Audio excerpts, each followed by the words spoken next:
কিভাবে সারেগামা প্র্যাকটিস করলে আমরা যে কোনো ধরনের গানগুলো বাজাতে পারবো, এই বিষয়টা আমি আজকের এই ভিডিওতে একদম বিস্তারিত দেখাবো। তো প্রথমত আমরা জানি পৃথিবীতে যত রকম গান আছে সব সারেগামা দিয়েই হয়। সারেগামা আমরা যেটা বাজাতে পারি, এটা হচ্ছে মেন ভিত্তি সারেগামার বলতে পারেন। এখন এই সারেগামার 7টা স্বরকে আলাদা আলাদা ভাগ করে টোটাল 12টা স্বর হয় আমাদের উকুলেলেতে। আমরা বা যে কোনো ওখানে বাজাতে হলে আপনার সারেগামার টোটাল 12টা স্বর হয়। এই 12টা স্বর দিয়ে পৃথিবীতে যত রকম গান আছে সবগুলাই হয়। এখন আমি আজকে আপনাদেরকে দেখাবো কীভাবে প্র্যাকটিস করলে আপনারা যে কোনো ধরনের গানগুলো বাজাতে পারবেন। তো তার আগে আমাদেরকে গানের কাঠামোটা একটু দেখা দরকার, যে আসলে গানগুলা বাজে কীভাবে বা সুরগুলা সারেগামাতে গানে ব্যবহার হয় কীভাবে, এই জিনিসটা। তো এখন দেখেন, একটু খেয়াল করবেন, একটা গান আমরা যখন বাজাবো ইউকেলেলেতে, গানের কথা আর গানের সুর দুইটা আলাদা জিনিস। যেমন ধরেন এমন যদি হতো, একটা মোটামুটি জনপ্রিয় গান। এই গানটার এমন যদি হতো, এটা হচ্ছে গানটার কথা, কিন্তু গানের অরিজিনাল সুর বা আমরা যেটা ইউকেলেলেতে বাজাবো সেটা এমন যদি হতো কিন্তু না। আমরা যেটা বাজাবো সেটা হচ্ছে গানটার সুর। যদি আমি দেখাই, এটা বাজাবো আমরা। এখন এই যে যে প্রতিটা আছে না, এটাই এক একটা সুর। প্রতিটা আমরা বলতে পারি প্রতিটা এক একটা সারেগামার নোট বা সুর। এখন সারেগামাটা আমি অনেক ভিডিওতে বলেছি বাসাবাড়ির সিঁড়ির মতো। দেখেন কিভাবে সেটা, এই যে সা রে সা রে, সাউন্ডের যে উচ্চারণের ব্যাপারটা আছে না, সেটা আস্তে আস্তে উঁচুর দিকে বা উপরের দিকে বা চিল্লানোর দিকে যাবে। সা রে গা মা পা ধা নি সা। এই যে এটাও সা, এটাও সা, দুইটা একই জিনিস। সা সা সা, আস্তে আস্তে উপরের দিকে গেল না। একটা গানে সাধারণত গানের কাঠামো বা বোঝার জন্য আমি আপনাদেরকে বলি যে সারেগামার যে নোটগুলো আছে আমরা যদি সাধারণভাবে সাজাই, সা রে গা মা পা ধা নি সা, অনেকটা এমন হবে 1 2 3 4 5 6 7 বা 8। এখন গানের যেরকমভাবে ব্যবহার হয় সেটা হচ্ছে, ধরেন 1 নম্বর সিঁড়ি থেকে 5 নাম্বার, 5 থেকে 3, 3 থেকে 8, অর্থাৎ বাসাবাড়ির সিঁড়ির মতো সারেগামাটা উপরের দিকে যাচ্ছে আর গানের সুরটা একবার উপরে যাচ্ছে একবার নিচে আসছে, একবার উপরে যাচ্ছে একবার নিচে আসছে। তার মানে এই যে সা রে গা মা যেটা আছে প্রতিটাই কিন্তু পৃথক পৃথক সুর। প্রতিটারই সাউন্ডের ফ্রিকোয়েন্সি, সুর মূলত অনুভূতি। অনেক ভিডিওতে আমি আপনাকে বলেছি না, প্রতিটার অনুভূতি ভিন্ন রকম। আপনাকে এই অনুভূতিগুলো চিহ্নিত করতে হবে বা চিনতে হবে। প্রথমত সারেগামার সঠিক উচ্চারণ। কারণ কি সেটা, আপনি যেটা উচ্চারণ করবেন মুখে প্লাস ওইটাই শুনবেন আপনার মস্তিষ্কতে, কিন্তু জিনিসটা সেট হবে। তার মানে আমি যেহেতু একটু আগেই বললাম যে সারেগামাগুলো বাসাবাড়ির সিঁড়ির মতো উঠানামা করে। এখন একটা গান এটা যে বাজতেছে আমি খুঁজে পাচ্ছি, আপনি পাচ্ছেন না। তার কারণ কি, সারেগামার যে প্রতিটা নোট পৃথক, আমার মস্তিষ্কে এই জিনিসগুলো সেট আছে। আমার মস্তিষ্ক সারেগামাটাকে আলাদা করে চেনে। সাটা একটা, রেটা একটা, এটার অনুভূতিটা কেমন, এটার চিল্লানোর ধরনটা কেমন, এই জিনিসটা আমার মস্তিষ্ক চেনে, আপনার মস্তিষ্ক চেনে না। আমি যখন এটা বাজালাম আমি কিন্তু শুনতেছি আমার কান দিয়ে, প্লাস আমি যখন এটাকে সাথে সাথে উচ্চারণ করব,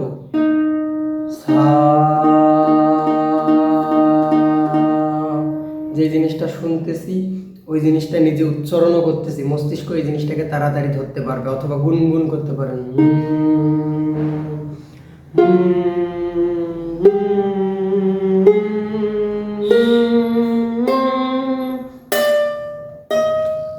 এভাবে করে গুনগুন করতে পারেন। অনেকেই সারগামের কথা বলেন না, যে অনেক সারগাম আছে বিভিন্ন রকম।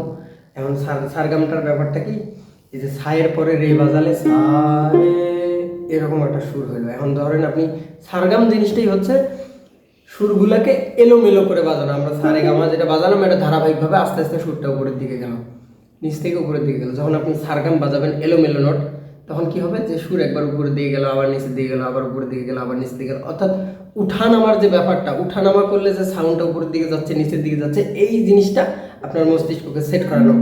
আসলে ধরা বাঁধা কোনো সারেগাম শিখতে হবে এমনটা না। আপনি চাইলে সারেগামার এই নোটগুলোকে এলোমেলো বাজাতে পারেন। যেমন ধরেন সা গা মা সা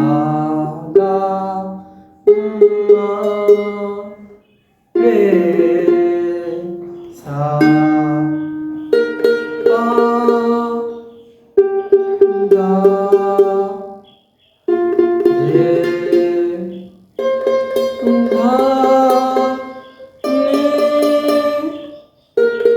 পা। তাহলে এভাবে করো র্যান্ডম নোট, অর্থাৎ এই সারেগামাটাকেই আপনি যত রকমভাবে পারেন ভেঙে চুরে, ভাই আসলে শিখতে হলে আপনাকে এটার উপর নিজের মস্তিষ্ককে খাটাতে হবে। ধরা বাঁধা নিয়মে থাকেন না বা থেকে কোনো লাভ নেই। সারেগাম ভালো প্র্যাকটিস করলে ভালো। এখন সারেগামের চেয়েও যখন আপনি এই জিনিসগুলো করবেন, কারণ সায়ের পরে র্যান্ডম নোট মা বাজালে এক রকমের সাউন্ড হচ্ছে, এক রকমের সুর হচ্ছে, এই যে এই জিনিসটা আপনার মস্তিষ্কে একটা নতুন সুরের সন্ধান পেল। এখন আমি হয়তো অনেক ভিডিওতে বলেছিলাম যে কি আপনার মনের যে দুঃখ কষ্ট আছে সেগুলো কিন্তু এই সুর দিয়ে জাগানো সম্ভব। তার মানে গানের দুইটা ভিত্তি থাকে সুরের দিক দিয়ে, যে একটা কষ্টের সুর, একটা রোমান্টিক বা আনন্দ ভালো লাগার সুর। এই যে দেখেন সারেগামারও কিন্তু ভাগ আছে, কষ্টের সুর, যেটা কষ্টের সুরে একটা গান যদি আমি গাই,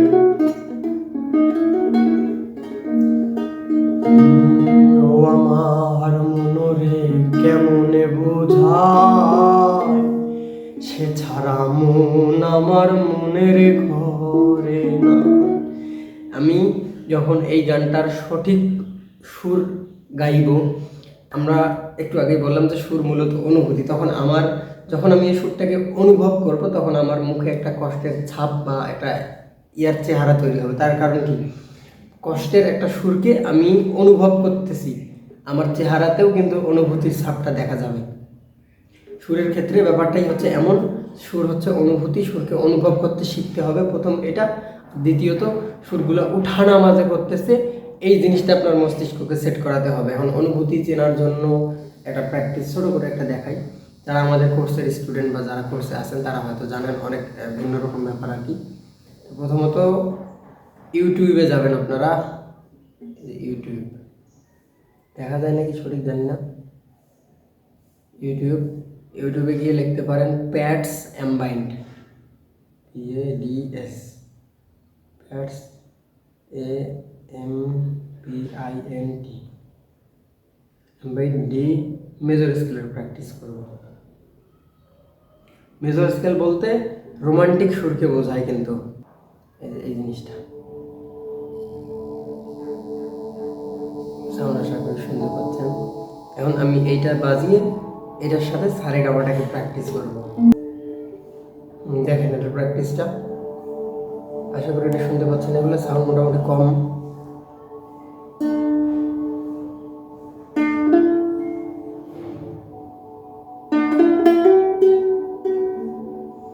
এই জিনিসটা আপনি হেডফোন লাগিয়ে শুনবেন, কানে শুনবেন, এবং আপনার ইউকেলেলেটা সঠিক টিউনে রাখতে হবে প্রথমত। আসলে ভাই শিখতে গেলে এখানে দেখেন অনেক কিছুই বলতে হচ্ছে। যারা শেখেন আমি তাদের উদ্দেশ্যে কয়েকটা কথা বলি, যে আপনারা একটা ধরাবাঁধা ধারাবাহিকতার মধ্যে শেখেন। কেমন, এখন আমি এখানে দেখাচ্ছি সারেগামার সঠিক উচ্চারণ। এখন অনেকেই আছে সেটা সঠিক উচ্চারণ নিজে থেকে করতে পারবেন না।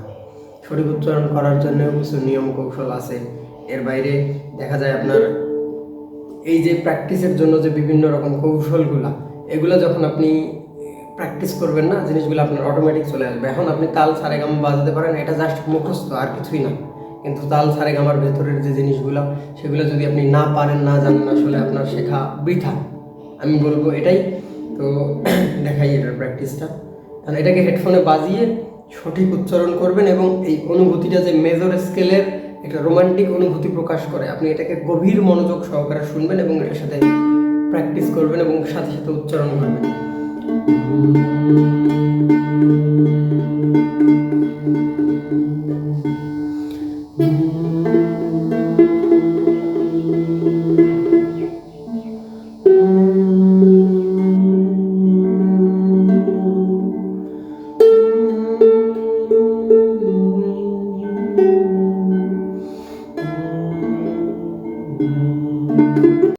আবার অনেকেই আছেন যে সঠিক উচ্চারণগুলো করতে পারবেন না, তো তারা কি করবেন, প্রথমত আপনার 2 নম্বর তার একটা টোকা দেবেন, দিয়ে সাউন্ডটাকে শুনবেন, শুনে বোঝার চেষ্টা করবেন যে আপনাকে গুনগুনটা করতে হবে কীভাবে।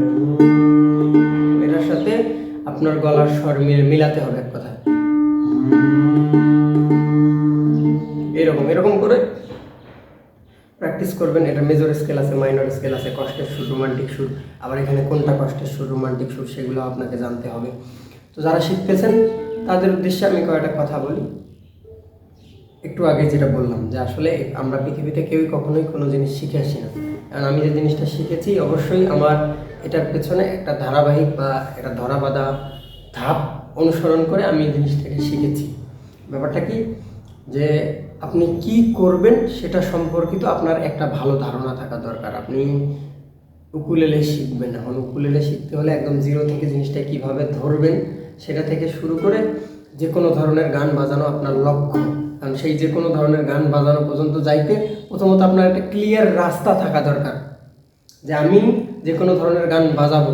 কারণ শুরু থেকে আমি যে কোনো ধরনের গান বাজাতে চাইলে বা গেলে আমাকে কোন জিনিসগুলো শিখতে হবে, এটা ধরা থেকে শুরু করে টিউন করা, তাল বাজানো, সারেগামা বাজানো, তাল কি, সারেগামা কি, এই যে সারেগামা দিয়ে যে কোনো ধরনের গান হয় আসলে কীভাবে হয়, কোনটা নোট গানের কোন অংশে ব্যবহার হবে, কেন হবে, আরও অনেক অনেক ব্যাপার আছে। শর্ট ভিডিওতে আসলে বোঝানো সম্ভব নয়, যদিও ভিডিও আমার অনেক মোটামুটি 10-12 মিনিট হয়ে গেছে এখন পর্যন্ত। তো এখন যারা শিখতেছেন আমাদের একটা কোর্স আছে, আপনারা হয়তো বা জানেন, সেখানে আমাদের যারা কোর্সের স্টুডেন্ট আছে তাদের ব্যাপারটা কি যে আপনার দৈনন্দিন কাজকর্মর ফাঁকে ফাঁকে আপনাকে জিনিসটা অবশ্যই কন্টিনিউ করতে হবে। এখানে আপনি আপনার জীবনের মেন লক্ষ্যও কিন্তু এটা নয়, আপনার কাজের ফাঁকে ফাঁকে সব থেকে জিনিসটা শিখতেছেন। তো দেখা যায় এখানে একটা আপনার রাস্তা ঠিক থাকতেছে, সেই রাস্তা ধরে আপনি প্রতিদিন যদি 1 পা করেও হাঁটেন, এখানে কিন্তু একটা ক্লিয়ার রাস্তা আপনার আছে যে আপনি কী করবেন, যে কোনো ধরনের গান বাজাবেন। যে কোনো ধরনের গান বাজাতে হলে টোটাল আমার যে কোর্স সেটা কিন্তু ভিডিও আকারে টোটাল 28টা ভিডিও আছে, ভিডিওতে সমস্ত জিনিসগুলো সাজানো আছে। দেখা গেল আপনি প্র্যাকটিসে বসলেন, এখন কথার কথা যেহেতু আমি এভাবে শিখাই মোটামুটি সব সময় আমি হোয়াটসঅ্যাপে অনলাইন থাকি।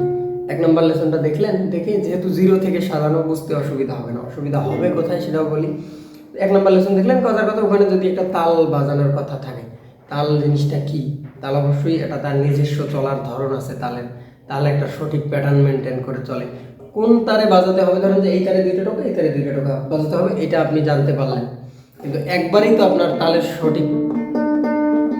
সঠিক ধরনটা হবে না। আপনি আমাকে দেখালেন যে ভাই 1 নম্বর লেসনে এই বলেছেন, এতটুকু করতে পেরেছি, এখন এটা সঠিক ধরনটা কী হবে, আমি তখন ওটা আপনাকে দেখিয়ে দিলাম, দিয়ে ওটা চলে আসলো। আবার আপনার সময় সুযোগ অনুযায়ী আপনি প্র্যাকটিসে বসলেন, গিয়ে ধরেন বুঝলেন না, তখন আমাকে কল দিলেন। এখানে কোনো ধরাবাঁধা নিয়ম নাই, একটা রাস্তা আপনার ঠিক থাকবে, সেখান থেকে আপনি ছোট ছোট করে পদক্ষেপ নিয়ে এগোতে থাকবেন। যখন সমস্যা হবে, অসুবিধা হবে, বুঝতেছেন না বা হচ্ছে কি না, লাইভ সাপোর্টে সব সময়ের জন্য আমি আপনার সাথে আছি। অনেকটা আপনি আমার সামনে বসে বাজাচ্ছেন, যখন দরকার হয় আমাকে হোয়াটসঅ্যাপে পাবেন। আর আমাদের এখানে কিন্তু প্রতি মাসিক কোনো ফি নেই, আমাদের এই সম্পূর্ণ কোর্সটার জন্য আমরা ছোট করে একটা ফি রাখি, একদম জিরো থেকে যে কোনো ধরনের গান বাজানো পর্যন্ত, ওর বাইরে আর কোনো টাকা পয়সা দিতে হবে না। এটাই আর কি ব্যাপারটা। যারা শিখতেছেন আমি তাদেরকে বলবো একটা ধরাবাঁধা নিয়মে ধারাবাহিকভাবে শেখেন, আপনার শেখার যাত্রা অনেক গুণে সহজ হবে। ইউটিউবে তাল সারেগামা দেখে আসলে কোনো লাভ নেই। তাল আর সারেগামা দিয়ে একটা গান হয়, তালও পারেন সারেগামা পারেন, কিন্তু গান বাজাতে পারতেছেন না কেন? কারণ গান বাজাতে হলে কি লাগবে, কি শিখতে হবে, কি পারতে হবে এটা আপনি জানেন না, এটাই হচ্ছে ব্যাপার। তো ভালো থাকবেন সবাই, দেখা হবে পরবর্তী কোনো ভিডিওতে।